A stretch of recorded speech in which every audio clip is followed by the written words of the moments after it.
What's up, guys? Let's talk long distance shooting or overhype with the current air guns. Yeah,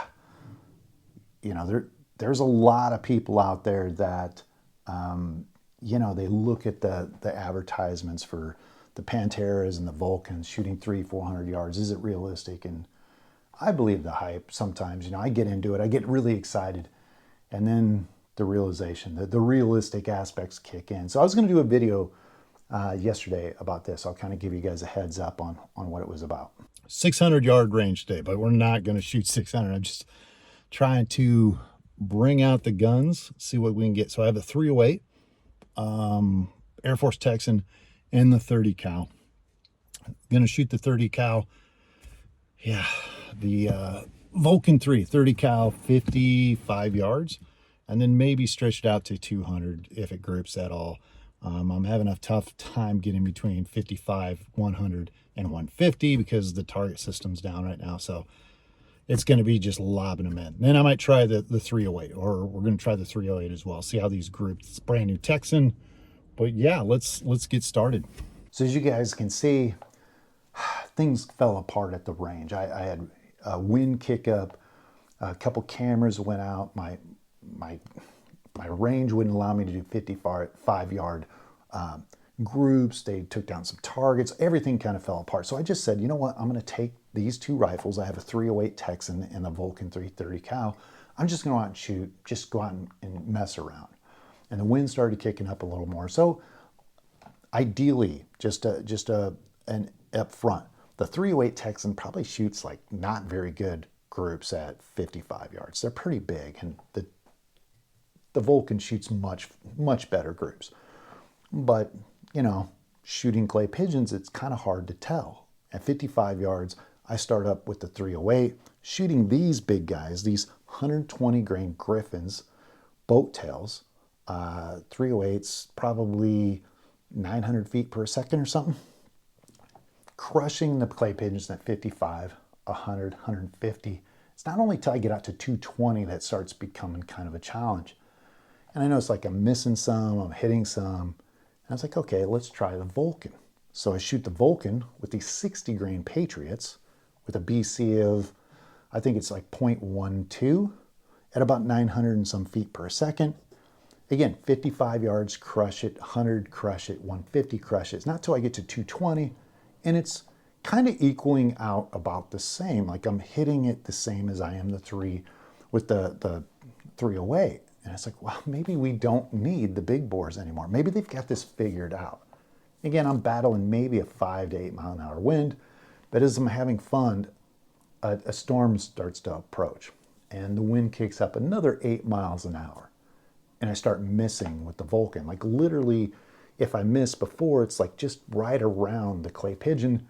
And all of a sudden I start noticing it's like 2 or 3 inches over here, 2 or 3 inches, and it's 4 or 5. And I'm like, whoa, what is going on? Of course, the wind is blowing different directions at me really pretty hard.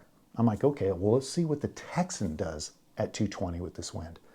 And that's when I noticed the big change. Throwing it down, if I missed, it was almost like the same areas as it was before. It wasn't really that far off. And then I end up hitting 4 out of 5 at 220 with the Texan. Bam, bam, bam, bam. Last one I missed, the 5th shot. And I'm just like, so I kind of go back thinking, now I'm right back where I started.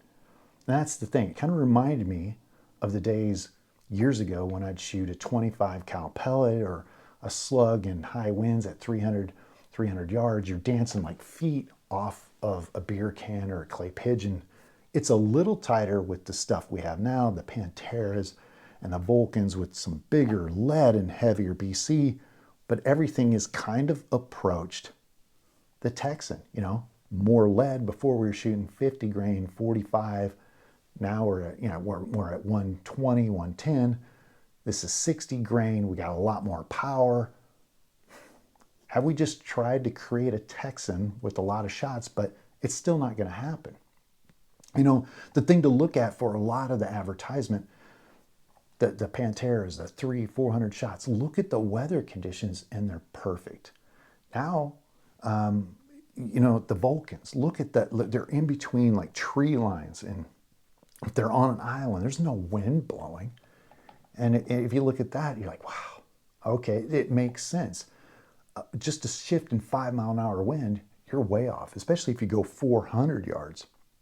And that's the thing I constantly see on these airgun forums is someone will post a question like, hey, I want to shoot rabbits at 250 yards. What airgun should I get? And, the Vulcan comes up and the Pantera, and these are great FX impacts. They're great guns, but set expectations. I don't think there's any substitute for a big rifle, a big bore with a hellacious amount of ballistic coefficient and power to get you out there. I just think by the time we're modifying all these smaller guns, essentially we've created this. You just overpowered it. Now, to me, reflecting, it's almost like we need two types. Like the Vulcan's a 100-yard, Pantera 100-yard gun, and then just get a big bore for anything past that in realistic weather conditions. Because here in Nebraska in November, dude, you're talking 8 to 20 mile an hour winds every day, day in, day out. And we have big open fields. You're not going to be able to shoot this Pantera, Vulcan, I don't care, at any kind of distance consistently. You're going to be dancing around like you always are. Maybe slightly less than the previous version because we have better slugs, but nonetheless, it's just not there. And I mean, if we look at a real firearm, like a 223 shooting 3,200, 3,000 feet per second with a ballistic coefficient of 0.3, at 300 yards, they're like 2 or 3 inches off. This, you're talking like a foot and a half. And, this might be 8 inches. So there's 4 inches that you've kind of tightened things up with, and that's it. Ballistics are the game, the weight, the power. And right now, the more I see the change, the more it stays the same. It's the same game. A lot of promises out there to be able to do all this stuff.